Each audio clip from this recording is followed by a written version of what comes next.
Hey guys, it's Paradise, and today we get to take a look at FANTASIAN Neo Dimension, thanks to Square Enix for providing the code.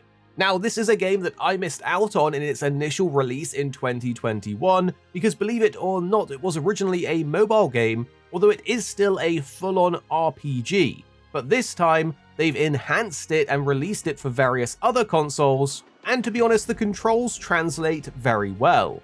In this one, I'm going to go over my first impressions, as again, I haven't played the game before, so this is as a more sort of beginner to this game. Perhaps the most important things to note are the brand new features that they've added in, with both voiceover options in English and Japanese, as well as enhanced character interactions and general storytelling. The overall polish of the voice acting really does lend well to the game, and it seems like a big complaint with the original was actually the lack of voice acting given the scope and magnitude of the game itself, essentially meaning this is a far better version to play, especially if you missed out on the original and are looking for a more classic RPG. For example, here's a taste of the voice acting that's been added.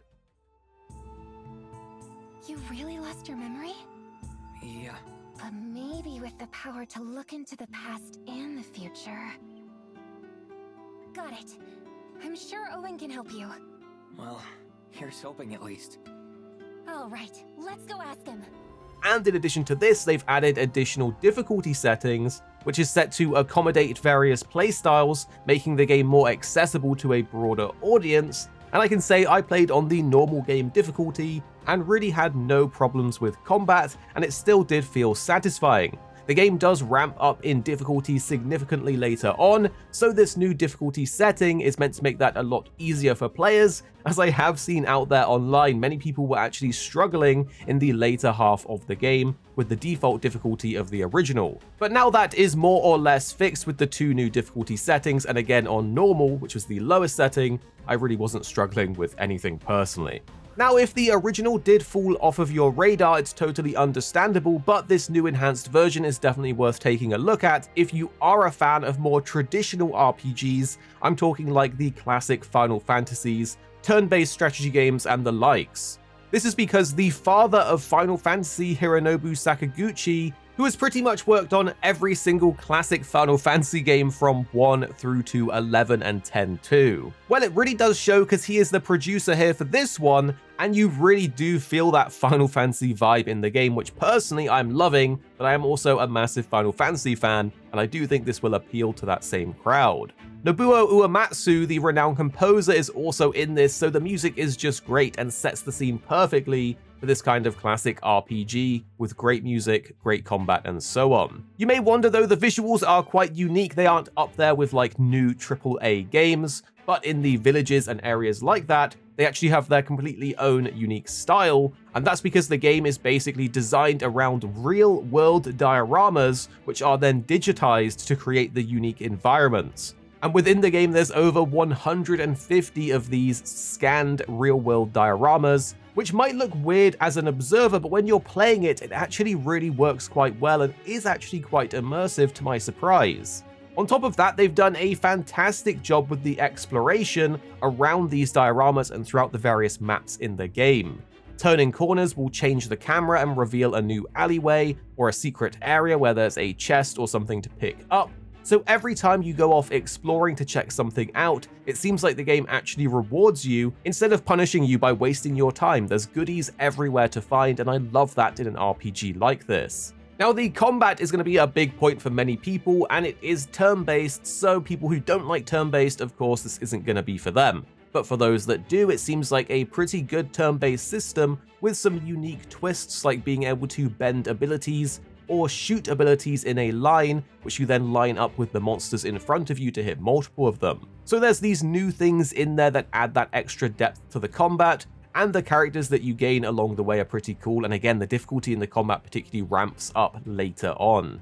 The story of the game will be the main draw for people and is what drives you to keep on playing, and well, I think this short cutscene is best to explain it, and honestly, I really like the premise. Bacteria. The twitching, mechanical infestation endlessly crawls forth from the hole in the sky. It lures humans in to absorb their life energy, It replicates at alarming speeds and will soon cover the entire world.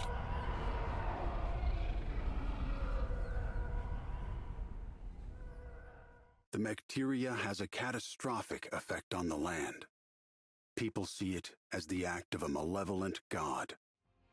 The game basically starts where you wake up in this super futuristic sort of factory where our character has lost all of his memories, but we do have these friendly robot companions helping us out as we try to escape. There's a bunch of different paths to take and a bunch of fights that you have along the way as you get to grips with the basics of the combat, eventually leading into a pretty cool boss fight against a giant machine. This early on in the game, you don't really get the significance of this area and the monsters that you're fighting. It just seems like a cool sci-fi experience. But after you finish this sort of tutorial beginning part of the game, you do realize that that area was definitely something interesting and special in relation to the story, with the machines being quite threatening to the world. It's at this point that you enter your first village and you can really start exploring, talking to people, and even upgrading your gear at the local merchants, which is pretty nice. After a little bit of progression in the main story, the game really opens up and you can start to pick up some side quests that you can choose to do or not for some extra rewards and storytelling. Now, I don't really want to go into any more depth on the actual story and the characters you gain along the way and what happens. Of course, that's going to be up to you to experience if you are interested in this. But I will reiterate that this does seem to be a full-on proper RPG, even though the original was released on mobile platforms. It isn't like a mobile game at all from what I've played. It is simply more like a traditional RPG, very much in the vein of Final Fantasy. I am a big turn-based strategy fan, and this game does scratch that itch for a new but also familiar feeling RPG within this sort of genre. I will admit the actual art style of the characters and some of the areas aren't quite to my taste, but it is a unique aesthetic and the game is going for its own identity in that regard, which I have to give them credit for. But overall, this is definitely an RPG that I personally have been enjoying and does scratch that itch.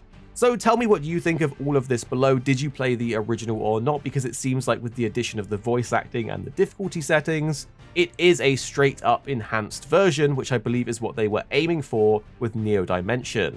And do make sure you are subscribed because we will have more videos coming your way very soon.